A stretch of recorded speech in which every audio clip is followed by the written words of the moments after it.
ও বেলাল, তার মা বাবা কি দুনিয়ার বুকে এখনো বেঁচে আছে? হযরত বেলাল রাদিয়াল্লাহু তাআলা আনহু বলেন, ইয়া রাসূলুল্লাহ, তার মা তো দুনিয়ার বুকে বেঁচে আছে, তার বাবা দুনিয়ার বুকে নাই। হযরত বেলাল ডাক দিয়া বলেন, হযরত আলকামার বাবা দুনিয়ার বুকে নাই, তার মা দুনিয়ার বুকে এখনো আছে। নবী পয়গম্বর আলাইহিস সালাতু ওয়াস সালাম বলেন, ও বেলাল, যদি তার মা এখনো দুনিয়ার বুকে বেঁচে থাকে তাহলে তার মাকে বলিও আমার সাথে একটু সাক্ষাৎ করার জন্য। বেলাল রাগ দিয়া বলেন, ইয়া রাসূলুল্লাহ, ইয়া হাবিবাল্লাহ, আলকামার মা তো খুবই বৃদ্ধ, খুবই মুরব্বী হয়ে গেছে, বৃদ্ধ হয়ে গেছে, কিভাবে আপনার কাছে আসবে, কিভাবে আপনার সাথে সাক্ষাৎ করবে? আসা তো অসম্ভব। নবী ডাক দিয়ে বলেন, ও বেলাল, যদি আলকামার মা আমার কাছে যদি আসা সম্ভব হয় তাহলে বলিও আসতে, যদিও সম্ভব হয়ে যায় আমি নবী তার সাথে গিয়ে সাক্ষাৎ করব। ওই কথা যখন বেলাল রাদিয়াল্লাহু তাআলা আনহু আলকামার মায়ের কাছে যখন গিয়া বললেন, নবী পয়গম্বর আলাইহিস সালাতু ওয়াস সালাম আপনার সাথে সাক্ষাৎ করতে বলেছেন, বেলাল যেই মাত্র এই কথা যখন আলকামার মায়ের কানে যখন পৌঁছায় দিল, আলকামার মা ওই কথা শুনিয়া ডাক মেরে উঠছে, আমার পয়গম্বর, আমার নবী এত সুন্দর করে আমাকে কি করেছে, স্মরণ করেছে, আমি কিভাবে বসে থাকতে পারি? আলকামার মা নবী পয়গম্বর আলাইহিস সালাতু ওয়াস সালামের সাথে মুলাকাত করার জন্য হাতে লাঠি নিয়ে বড় বড় করে ওই নবী পয়গম্বরের সাথে সাক্ষাৎ করলেন। নবী পয়গম্বর ডাক দিয়া বলে, আপনি কি আলকামার মা? আলকামার মা জবাব দিয়া বলে, হ্যাঁ আমি আলকামার মা। নবী পয়গম্বর বলেন, যদি আপনি আলকামার মা হয়ে থাকেন তাহলে আপনি সত্যি করে বলবেন ওই আলকামা কেমন লোক ছিল, কেমন ছিল? আলকামার মা জবাব দিয়ে বলতেছে, ইয়া রাসূলুল্লাহ, ইয়া হাবিবাল্লাহ, আলকামা অনেক ভালো লোক ছিল, অনেক পরহেজগার ছিল, অনেক আমলদার লোক ছিল। এরপরে নবী বলেন, আমার কাছে কিন্তু ওহী নাজিল হয়, আমার কাছে কিন্তু ওহী আসে, আপনি সত্যি করে বলবেন আপনার সন্তান আলকামা আপনার সাথে কেমন আচরণ করেছে, কেমন ব্যবহার করেছে, আপনি মন থেকে খুলে বলবেন। আল্লাহ তাআলা উক্ত আয়াতি কারিমার মধ্যে মাতা পিতার হক সম্পর্কে আল্লাহ তাআলা এই আয়াতি কারিমার মধ্যে তিনি বান্দাদেরকে নির্দেশ দিয়েছেন। শুধু তাই নয়, আল্লাহ তাআলা এই আয়াতের সূচনা লগ্নে আল্লাহ তাআলা নির্দেশ দিয়েছেন যে وَقَضَى رَبُّكَ أَلَّا تَعْبُدُوا। আল্লাহ তাআলা এই আয়াতের শুরুতেই আল্লাহ তাআলা বলেছেন যে وَقَضَى رَبُّكَ أَلَّا تَعْبُدُوا, হে মুহাম্মদ, তুমি তোমার রবের ইবাদত করো, তোমার মালিকের ইবাদত করো, যে আল্লাহ তাআলা তোমাকে নবী বানায়া দুনিয়াতে পাঠাইছেন, ওই আল্লাহ তাআলার, তোমার ওই মালিকের, তোমার রবের ইবাদত করো, এবং ওই আল্লাহ তাআলার ইবাদত ছাড়া অন্য কারো ইবাদত করিও না, এবং তোমার রবের সাথে কাউকে অংশীদার করিও না। আল্লাহ তাআলা এই আয়াতের শুরুতেই আল্লাহ তাআলা বলেছেন তার হক আদায় করার জন্য, আল্লাহ তাআলার ইবাদত করার জন্য, তার ইবাদতের সঙ্গে কাউকে অংশীদার না বানানোর জন্য আল্লাহ তাআলা এই আয়াতের সূচনা লগ্নে আল্লাহ তাআলা নির্দেশ দিয়েছেন। এরপরে আসেন, আল্লাহ তাআলার হক আদায় করার পরে পরে আল্লাহ তাআলা বলেন ওয়াবিল ওয়ালিদাইনি ইহসান। আল্লাহ তাআলার হক আদায় করার পরে পরে আল্লাহ তাআলা বান্দাদেরকে নির্দেশ দিয়েছেন, ও বান্দা, আমার হক আদায় করার পরে পরে তোমরা তোমাদের মা বাবার সাথে শুদ্ধ সদাচরণ করো, নম্র ব্যবহার করো, তোমার মা বাবাদের সাথে কি করো? নম্র আচরণ করো, তাদের সাথে নম্রতার সাথে কথা বলো, মা বাবার সাথে সদাচরণ করো, মা বাবার প্রতি ইহসান করো। দেখেন, আল্লাহ তাআলা মা বাবার প্রতি ইহসান করা মা বাবাকে গুরুত্ব দেওয়া, তাদের ভালোবাসা, তাদের হক আদায় করা, এই জিনিসটা আল্লাহ তাআলা তার ইবাদতের সাথে সাথে মা বাবার হক আদায় করতে আল্লাহ তাআলা নির্দেশ দিয়েছেন। বলেন সুবহানাল্লাহ। দেখেন কত বড় একটা জিনিস। আল্লাহ তাআলার হক আদায় করার পরে পরেই মা বাবার হক আদায় করতে আল্লাহ তাআলা বান্দাদেরকে নির্দেশ দিয়েছে। এই জন্য আমার আপনার কর্তব্য কি? মা বাবার হক আদায় করা নাকি না আদায় করা? মা বাবার সাথে সদাচরণ করা নাকি অবাধ্যতা করা? বলেন, মা বাবার সাথে ভালো সদাচরণ করা দরকার আছে না নাই? বলেন, আসেনি? আপনারা যদি কথা বলেন না তো মা বাবা একটা মানুষ দুনিয়াতে আসার একমাত্র মাধ্যম হলো কি? তার পিতামাতা, ঠিক কিনা? আমি আপনি যে দুনিয়ার মধ্যে আসলাম কার মাধ্যমে আসছি? পিতামাতার মাধ্যমে। ওই মা বাবা তাদের মাধ্যমে আমরা দুনিয়াতে আসলাম। আর দুনিয়ার মধ্যে মানুষ মানুষের প্রতি ইহসান রয়েছে, বন্ধু বন্ধুর প্রতি ইহসান রয়েছে, স্বামী স্ত্রীর প্রতি ইহসান রয়েছে, স্ত্রী স্বামীর প্রতি ইহসান রয়েছে, ভাই ভাইয়ের প্রতি ইহসান, দয়া ভালোবাসা রয়েছে। কিন্তু ওই সমস্ত ইহসান ভালোবাসার চাইতে মা বাবা সন্তানের প্রতি যে ইহসান, যে ভালোবাসা, এর ওপরে কোনো মায়া আর কোনো মহাব্বত হতে পারে না। এই দুনিয়ার বুকে মা আর সন্তানের প্রতি যে ভালোবাসা, ওই ভালোবাসার মধ্যে কোনো স্বার্থ নাই। মা সন্তানের প্রতি যে একটা মহাব্বত, যে একটা আন্তরিকতা, এর মধ্যে কোনো স্বার্থ নাই। দুনিয়ার বুকে বন্ধুকে মহাব্বত করে, স্ত্রী স্বামীকে মহাব্বত করে, স্বামী স্ত্রীকে মহাব্বত করে, এর মধ্যে কোনো না কোনো স্বার্থ আছে। কিন্তু সন্তানকে যে মা ভালোবাসে, সন্তানকে যে বাবা পিতা মহাব্বত করে, ওই ভালোবাসার মধ্যে কোনো স্বার্থ নাই। একমাত্র নিঃস্বার্থ ভালোবাসা থাকলেই মাতা পিতা সন্তানের প্রতি একমাত্র নিঃস্বার্থ ভালোবাসা আছে। বলেন ঠিক কিনা? আছে না নাই? এই জন্য পৃথিবীর বুকে একমাত্র নিঃস্বার্থভাবে যদি ভালোবাসে, মহাব্বত করে থাকি, তাহলে মা বাবাই কি সন্তানের প্রতি মহাব্বত করিয়া থাকি। সন্তান মায়ের দিকে তাকায়া কত রাগ হয়ে যায়। একটা জিনিস বাবা মার কাছে যদি চাই, বাবা মা না দিতে পারলেও সন্তান মায়ের প্রতি রাগ হয়ে যায়, কিন্তু বাবা মা আবার ঘুরে সন্তানের প্রতি রাগ দেখাইতে পারে না। আবার দ্বিতীয়বার ওই সন্তানকে মায়ার ডাকে, মহাব্বতের ডাকে, ওই ভালোবাসার আঁচলেই মা বাবা সন্তানটাকে জড়ায় নেই। বলেন সুবহানাল্লাহ। এই জন্য ওই মা বাবার খেদমত, মা বাবার পাশে আমার আপনার থাকা দরকার আছে না নাই? বলেন, আছে। হযরত ইবনে আব্বাস রাদিয়াল্লাহু তাআলা আনহু থেকে বর্ণিত, নবী আলাইহিস সালাতু ওয়াস সালাম বলেন, যখন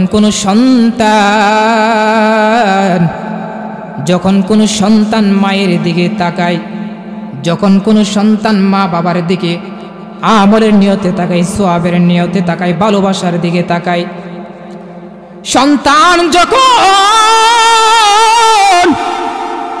মা বাবার দিকে, যখন মহাব্বতের দিকে তাকায়, মা বাবার চেহারা দিকে যখন সন্তান ভালোবাসার নজরে তাকায়, আল্লাহ তাআলা ওই সন্তানের প্রতিটা নজরের দৃষ্টিতে আল্লাহ তাআলা তার প্রত্যেকটা নজরের বিনিময়ে আল্লাহ তাআলা তার আমল নামায় একটা করে কবুল হজের সওয়াব লিখিয়া দেয়। সুবহানাল্লাহ বলেন। শুধু তাই নয় যুবক, মায়ের চেহারার দিকে যখন সন্তান মহাব্বতের নজরে যখন তাকায়, সাহাবায়ে কেরাম জিজ্ঞাসা করে, ইয়া রাসূলুল্লাহ, ইয়া হাবিবাল্লাহ, ও আল্লাহর নবী, ওই মায়ের চেহারার দিকে যদি কোনো সন্তান 100 বার তাকায়, তাহলে কি একই সওয়াব লাভ করবে? নবী পয়গম্বর ডাক দিয়া বলে, হ্যাঁ, যখন কোনো সন্তান মায়ের চেহারার দিকে একবার নয়, দুইবার নয়, যতবার তাকাইবে 100বার যখন ওই মায়ের চেহারার দিকে সন্তান তাকাইবে, তার প্রত্যেকটা দৃষ্টির বিনিময়ে আল্লাহ তাআলা তার আমল নামায় একটা করে কবুল হজের সওয়াবের আমল নামা লিখিয়া দিবে। এই জন্য মায়ের চেহারার দিকে তাকাইব না, নাকি বেপরদা নারীদের দিকে তাকাইব? জোরে বলেন, কার দিকে তাকাইব? মা বাবার দিকে তাকান। মা বাবার দিকে মহাব্বতের দৃষ্টিতে তাকাইলে আপনার আমল নামাই সওয়াব জমবে। যদি আপনি বেপরদা কোনো নারীর দিকে তাকাই, যদি কোনো আপনি বেপরদা নারীর দিকে তাকান, আপনার আমল নামায় কোনো সওয়াব লেখা হবে না, বরং আপনার আমল নামায় বদ আমলের ঘাটতি জমা হবে। বরং তাই নয়, ওই বদ আমলের কারণে আল্লাহ তাআলা ওই নজরের কুদৃষ্টির কারণে আল্লাহ তাআলা আপনার জন্য ঠিকানা বানায় রাখবে জাহান্নাম নামক ঠিকানা। এই জন্য যুবক ভাইয়েরা, মা বাবার দিকে, মা বাবার চেহারার দিকে তাকানো আমার আপনার দরকার আছে না নাই? মা বাবার দিকে নজর তাকাইতে হবে, মা বাবার দিকে মহব্বতের দৃষ্টিতে তাকাতে হবে। ওই মা বাবার দিকে যখন তাকাবো, আল্লাহ তাআলা ওই সন্তানের প্রত্যেকটা দৃষ্টির বিনিময়ে আমার আপনার আমল নামাই সওয়াবের ঘাটতি জমায়ে দিবে।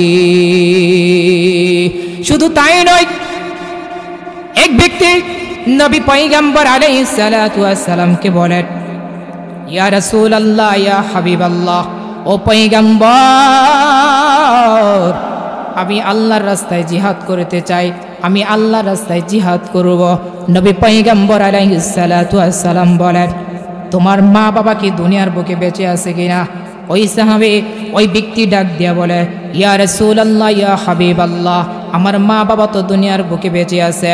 নবী পয়গম্বর আলাইহিস সালাতু ওয়াস সালাম বলেন, তোমার মা বাবা যদি বেঁচে থাকে, তোমার ওই মা বাবার খেদমতের তলে গিয়া কি করো? জিহাদ করো। সুবহানাল্লাহ বলেন।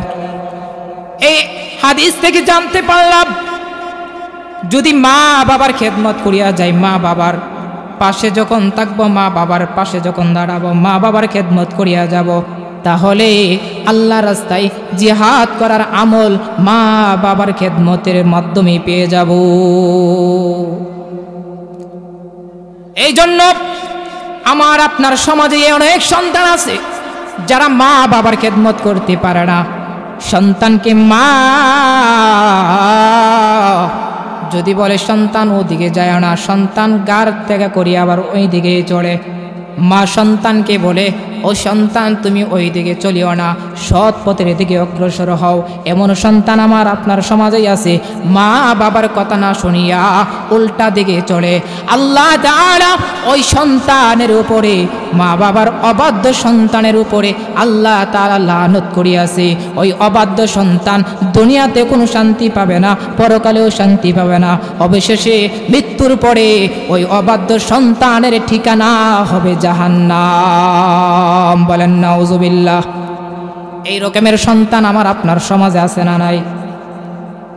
এই জন্য মা বাবার সাথে ভালো আচরণ করতে হবে। মা বাবার সাথে যদি ভালো আচরণ করি, মা বাবার সন্তুষ্টির মধ্যে আল্লাহ তাআলা সন্তুষ্ট, মা বাবার অসন্তুষ্টির মধ্যে আমার আল্লাহ তাআলা অসন্তুষ্ট।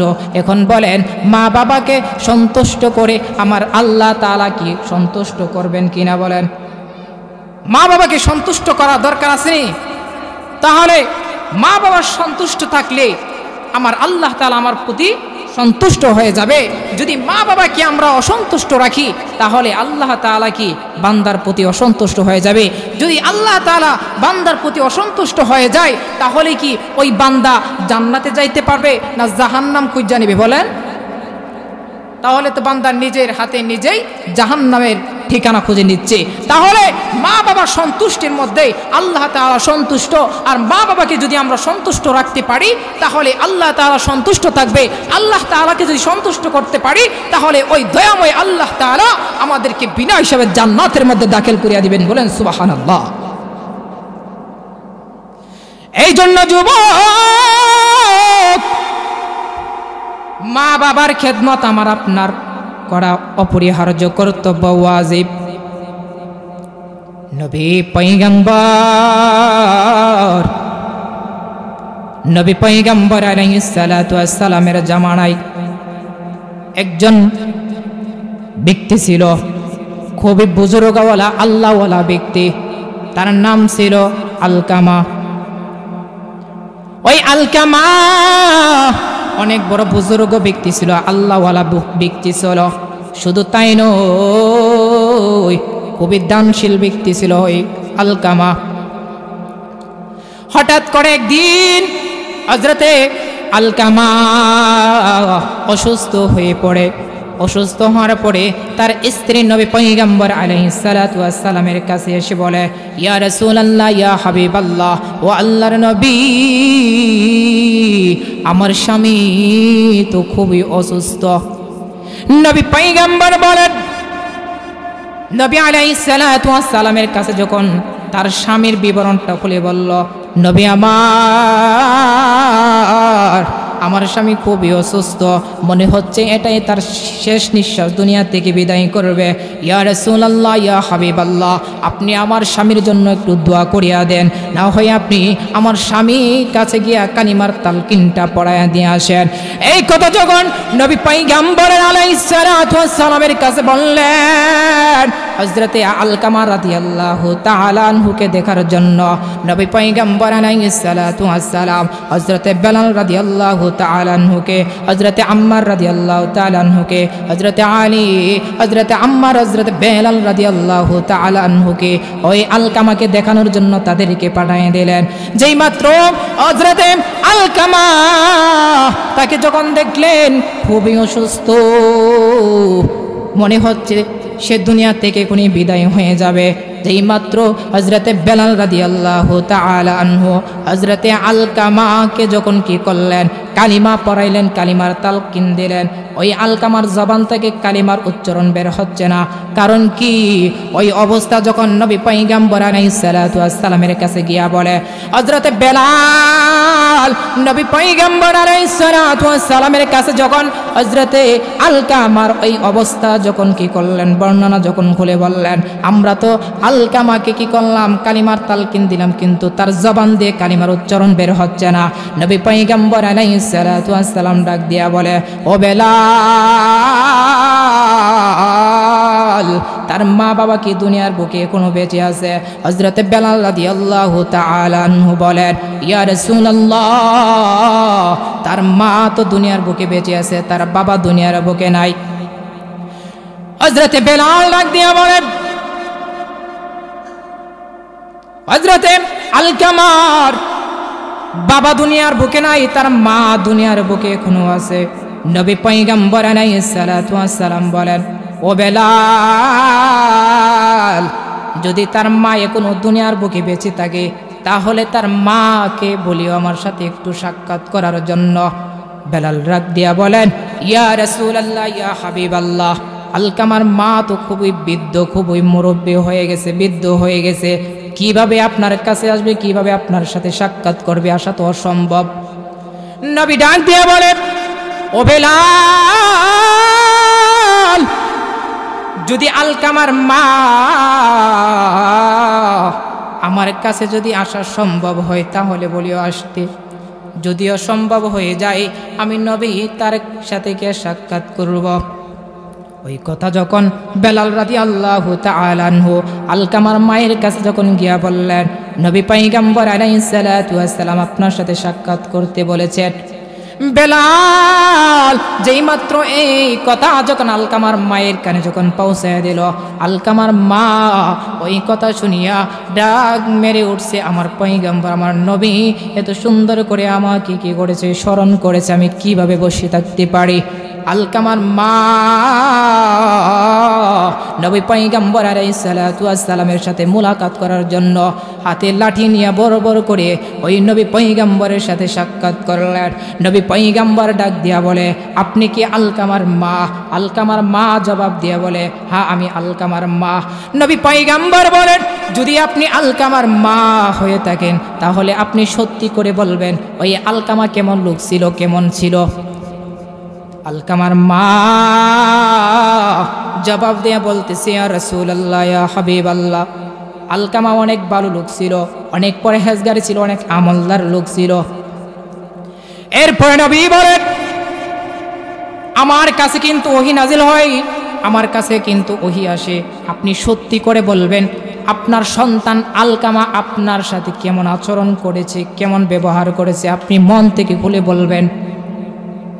যখন এই কথা নবী পয়গম্বর আলাইহিস সালাতু ওয়াস সালাম হযরতে আলকামার মাকে যখন এই কথা বললেন, আলকামার মা ডাক দিয়া বলেন, ইয়া রাসূলুল্লাহ, ইয়া হাবিবাল্লাহ, আমার সন্তান আলকামা সে নামাজ পড়তো, রোজা রাখতো, খুবই দানশীল ব্যক্তি ছিল, খুব পরহেজগারী ব্যক্তি ছিল, কিন্তু ওই আলকামার মধ্যে কোনো মানুষত্ব ছিল না। ওই আলকামা আমার সাথে খুবই খারাপ আচরণ করত, ওই সন্তান আমার সাথে খুবই নম্রতার কোনো ব্যবহার তার মধ্যে ছিল না, ওই সন্তান আমার সাথে খুবই খারাপ আচরণ করত, খুবই অভদ্রতা আমার সাথে দেখাইছে। নবী পয়গম্বর আলাইহিস সালাতু ওয়াস সালাম এই কথা শোনার পরে বেলাল রাদিয়াল্লাহু তাআলা আনহুকে বললেন, ও বেলাল, তুমি আগুন জ্বালিয়ে দাও, তুমি লাকড়ি জ্বালিয়ে দাও, ওই আগুনের মধ্যে ওই আলকামাকে তুমি জ্বালিয়ে পুড়িয়ে দাও। এই কথা যখন বললেন, আলকামার মা সন্তানকে আগুনের মধ্যে পুড়িয়ে দিবে, জ্বালিয়ে দেবে। এই কথা শোনার পরে আলকামার মা জাগিয়ে উঠলো, এটা কেমনভাবে সম্ভব, আমার সন্তান আগুনের মধ্যে জ্বলবে। এই কথা শোনার পরে নবী পয়গম্বর বলেন, ও আলকামার মা, দুনিয়ার আগুন এটা তো সাধারণ আগুন, এটা দেখে তুমি ভয় পাচ্ছ, কিন্তু তোমার সাথে যে খারাপ আচরণ করেছে তোমার সন্তান, এই খারাপ আচরণের কারণে জাহান্নামের আগুনের মধ্যে যে জ্বলতে হবে, পড়তে হবে, ওই জাহান্নামের আগুনটা তো হাজার হাজার গুণে উত্তপ্ত করায় আল্লাহ তাআলা বানায় রাখছে। এখন তুমি বলো, তোমার সন্তানকে কি তুমি ক্ষমা করিয়া দিবা নাকি ওই আগুনের মধ্যে জ্বালিয়ে পুড়িয়ে দেব? আলকামার মা ডাক দিয়া বলে, ইয়া রাসূলুল্লাহ, ইয়া হাবিবাল্লাহ, আমার সন্তান আলকামাকে আমি ক্ষমা করিয়া দিলাম, ওই আলকামার প্রতি আমি সন্তুষ্ট হয়ে গেলাম।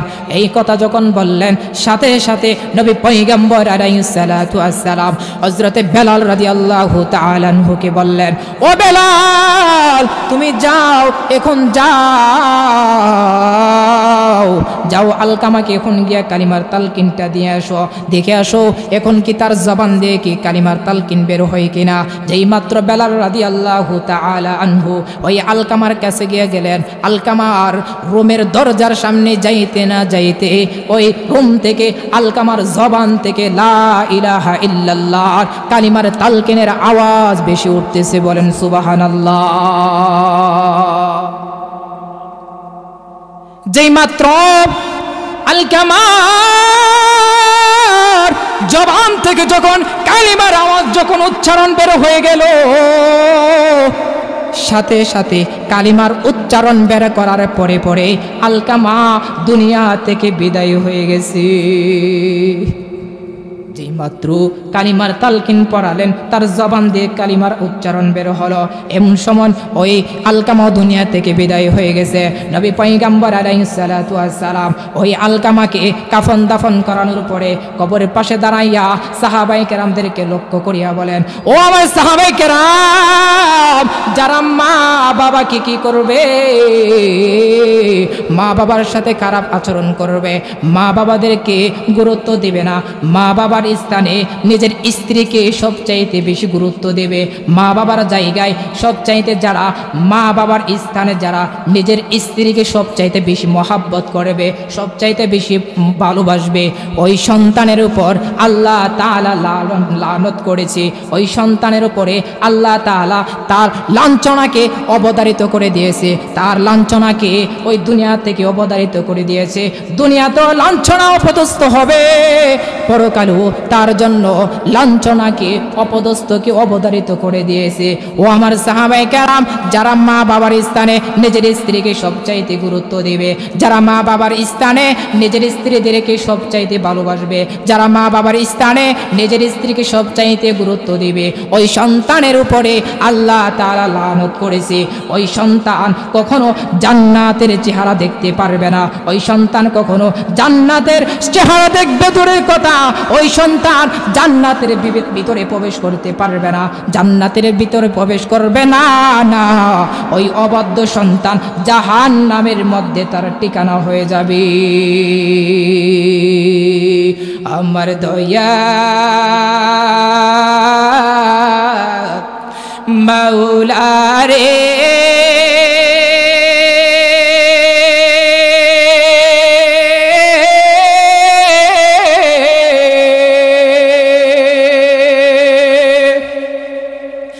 আমার মায়ার মাবুদ রে,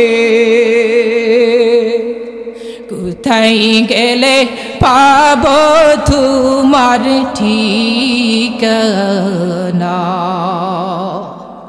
কুরআনের বাগানে করলাম বিছানা। জোরে বলেন আল্লাহু আকবার। তোমাকে পাইবার আশে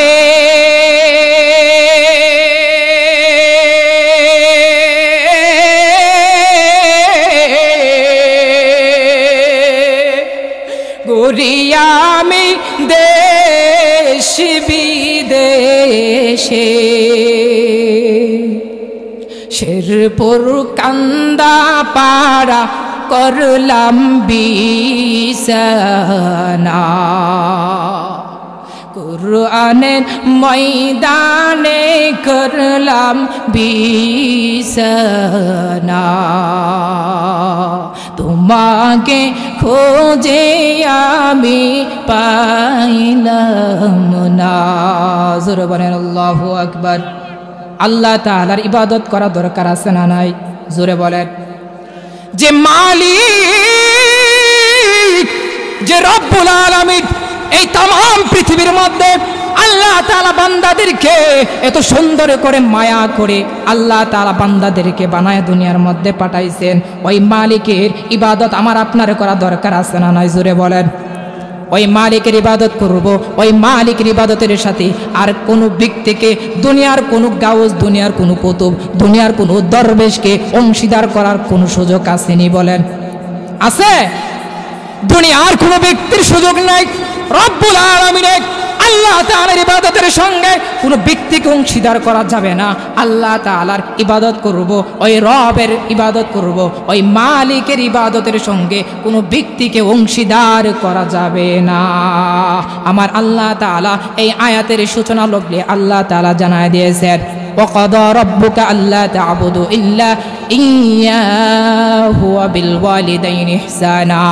বান্দা ইবাদত করলে আমার ইবাদত করবা, বান্দা সিজদা করলে আমার কুদরতি পায়ে সিজদা করবা, বান্দা স্মরণ করলে আমি আল্লাহ তাআলাকে স্মরণ করবা।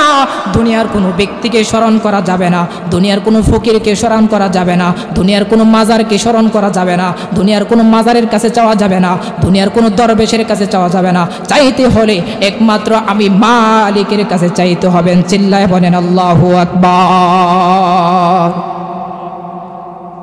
এই জন্য আল্লাহ তাআলা বলেন বান্দা ইবাদত করবা, আমি আল্লাহ তাআলার ইবাদত করবা, আমার ইবাদতের সঙ্গে কাউকে অংশীদার করা যাবে না।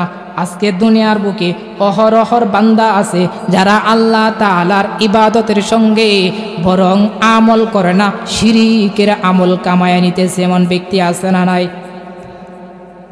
এই জন্য ইবাদত করতে হলে আল্লাহ তাআলার ইবাদত করতে হবে, তার ইবাদতের সঙ্গে কাউকে অংশীদার করা যাবে না, তার ইবাদতের সঙ্গে কাউকে অংশীদার করা যাবে না। ওয়াবুদুল্লাহ ওয়ালা ইউশরিকু বিহি শাইআ। আল্লাহ তাআলা বলেন বান্দা ইবাদত করলে আমার ইবাদত করবা। বান্দা তোমার মাথাকে, তোমার সিজদাকে যদি স্থান বানাও তাহলে আমি আল্লাহ তাআলার কুদরতি পায়ে সিজদার স্থান বানাইবা। তোমার সন্তান নাই, তোমার কোনো কিছু নাই, তুমি নিঃসন্তান, তুমি তোমার কোনো কিছু নাই, তুমি ফকির, রাস্তার ফকির, এরপরও তোমার কিছু চাওয়া পাওয়া পাইতে হলে একমাত্র আমি আল্লাহ তাআলার কাছে চাইতে হবে। দুনিয়ার কোনো ব্যক্তিকে আমার ইবাদতের অংশীদার বানানো যাবে না, আমার সাথে কাউকে অংশীদার করা যাবে না। এই জন্য আল্লাহ তাআলার ইবাদত, তার ইবাদতের সঙ্গে কাউকে অংশীদার করা যাবে না। একমাত্র ইবাদত করব কার বলেন? আল্লাহ তাআলার। এই জন্য সম্মানিত উপস্থিতি, যে আলোচনা করতেছিলাম, আল্লাহ তাআলা বলেন ওয়াবিল ওয়ালিদাইনি ইহসানা, তোমরা তোমাদের মা বাবার সঙ্গে কি করো? সদাচরণ করো, ইহসান করো, মা বাবার সঙ্গে উত্তম আচরণ করো। ইহসান বলতে কাকে বোঝায়?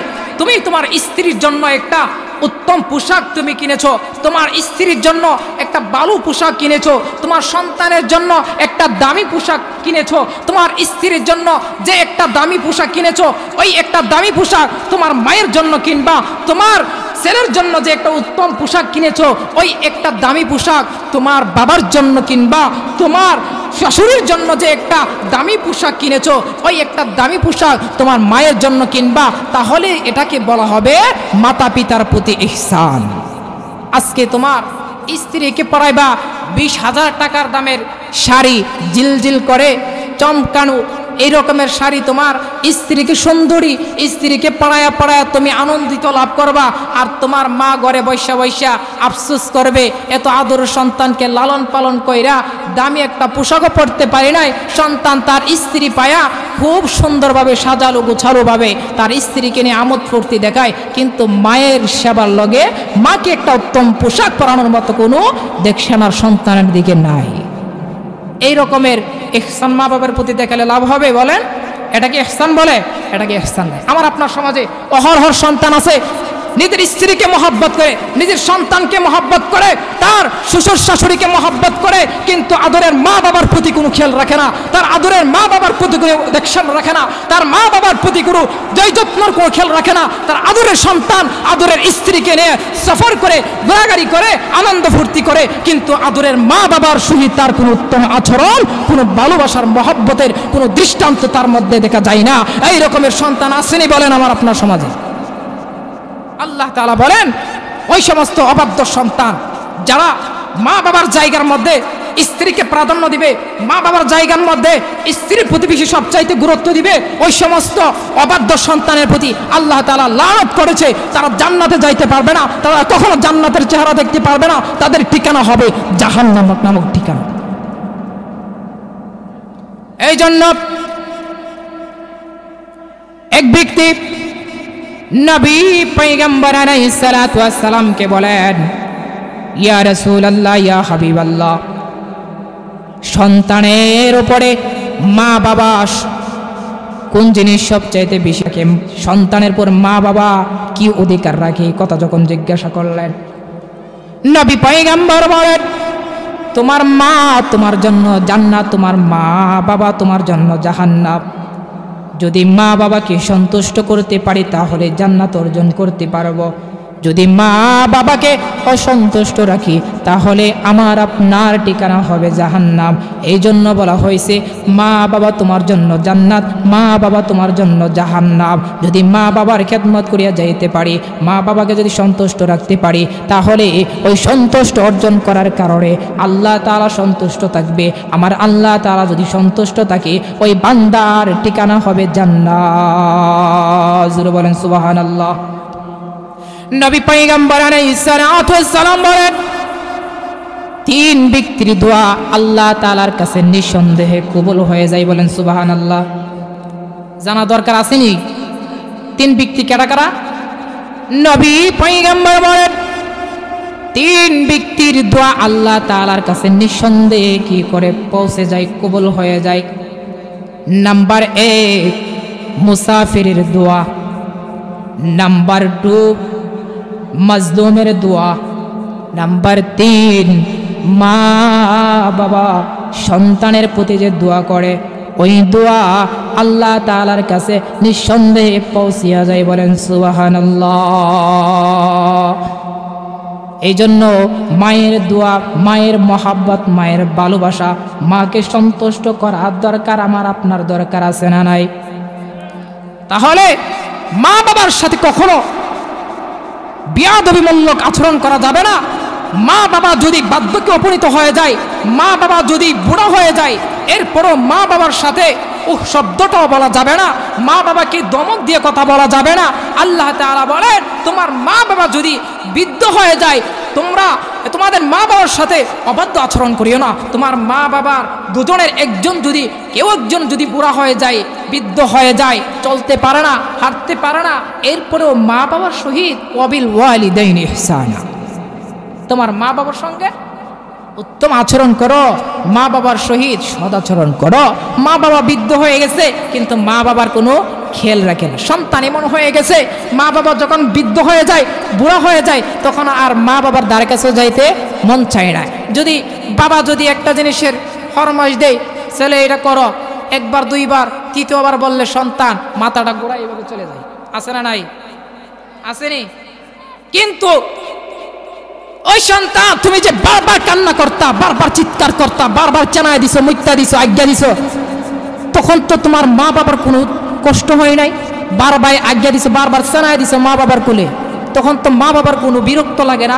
তোমাকে একবার দুইবার একটা জিনিসের কথা বললে, নির্দেশ দিলে, তুমি উল্টায় বলো, আই কি বলো, ভাল লাগে না, বারবার এক কথা বলো, যাইতেছি না, করতেছি না, একবার কথা দুইবার বলো, তিনবার বলো, আমি শুনতেছি না, করতেছি না, এরকম করেনি? এইরকম সন্তান আমার আপনার সমাজে অহরহ আছে। বাবা সন্তানকে একটা নির্দেশ দিলে, একটা আদেশ দিলে, একবার দুইবার বললে সন্তান ঘুরায় আবার বাবাকে রিটার্ন আবার কথা বলে। এটা কেমন সন্তান? তোমারে এত সুন্দর করে লালন পালন করেছে, তোমাকে এত কষ্ট করে মা বাবা কষ্ট করে সন্তানের পিছনে নিজের সুখ দুঃখ সবকিছু বিসর্জন করে দিয়েছে। সন্তানের জন্য, সন্তানের সুখের জন্য, সন্তানের আনন্দের জন্য মা বাবা সবকিছু কষ্টকে বিসর্জন দিয়েছে, কিন্তু মা বাবার জন্য তুমি নিজের সুখ দুঃখকে বিসর্জন করতে পারো না। তুমি কি সন্তান নাকি অবাধ্য সন্তান বলেন? এই জন্য মা বাবার সহিত সদ আচরণ করতে হবে। মা বাবা একটা কথা বললে সন্তানরা শুনে রাখো, কখনো জান্নাতে যাইতে পারবে না, কখনো জান্নাতের চেহারাও দেখতে পারবা। এই জন্য দুনিয়ার বুকে যাদের মা বাবা আছে, ওই মা বাবার সহিত আমার আপনার উত্তম আচরণ, মা বাবার যে হক, কামা হক যেন আদায় করতে পারি। যাদের মা বাবা দুনিয়ার বুকে বেঁচে আছে এখনো, তাদের হক যেন আমরা আদায় করতে পারি, তাদের পাশে যেন থাকতে পারি। আল্লাহ তাআলা আমাদের সকলকে সেই তৌফিক, সেই হিম্মত আল্লাহ তাআলা আমাদেরকে দান করুন। সকলে বলুন আমিন। ওয়া আখিরি দাওয়ানা আনিল